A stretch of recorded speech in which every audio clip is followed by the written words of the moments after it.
மழைநீர் வடிகால் வசதி அனைத்து இந்திய அண்ணா திராவிட முன்னேற்ற கழகத்திலே மாண்புமிகு புரட்சி தலைவி அம்மாள் தமிழகத்துடைய முதலமைச்சராக இருந்த பொழுது கொண்டு வரப்பட்ட திட்டம் சுமார் 2400 கிலோமீட்டர் தூரம் வடிகால் வசதி செய்து கொடுக்கப்பட்டது. இன்றைக்கு கனமழையால் சென்னை மாநகர மக்கள் பாதிக்க கூடாது, பெய்கின்ற மழைநீர் முழுவதும் வெளியேற்றப்பட வேண்டும் என்ற அடிப்படையில் மழைநீர் வடிகால் பணி மேற்கொள்ளப்பட்டது அனைத்து இந்திய அண்ணா திராவிட முன்னேற்ற கழக ஆட்சியிலே. அதிலே 4 பிரிவாக பிரிக்கப்பட்டது. பேஸ் 1 பேஸ் 2 இரண்டும் அண்ணா திமுக ஆட்சியிலே நிறைவேற்றப்பட்டது.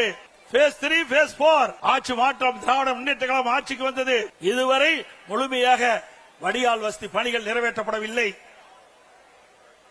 2 ஆண்டுக்கு முன்பே இன்றைய முதலமைச்சர் திரு ஸ்டாலின் அவர்களும் உள்ளாட்சித்துறை நகர்ப்புற வளர்ச்சித்துறை அமைச்சர் அவர்களும் சென்னை மாநகரத்தில் இருக்கின்ற அமைச்சர் பெருமக்களும் எவ்வளவு மழை பெய்தாலும் ஒரு சொட்டு தண்ணீர் கூட சென்னை மாநகரத்திலே தேங்காது என்று குறிப்பிட்டார்கள். நாம் கொண்டு வந்த திட்டம் மழைநீர் வடிகால் பணி அனைத்து இந்திய அண்ணா திராவிட முன்னேற்ற கழக ஆட்சியிலே கொண்டு வரப்பட்ட திட்டம். அந்த திட்டத்தை கூட இவர்கள் முழுமையாக நிறைவேற்ற முடியவில்லை.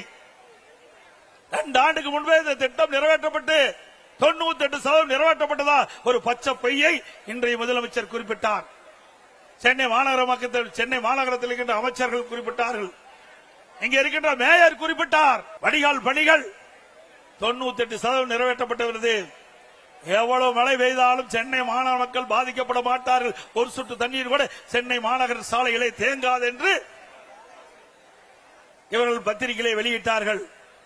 ஆனால் நிலைமை என்ன? இதுவரை இந்த வடிகால் பணிகள் நிறைவேற்றப்பட முடியவில்லை.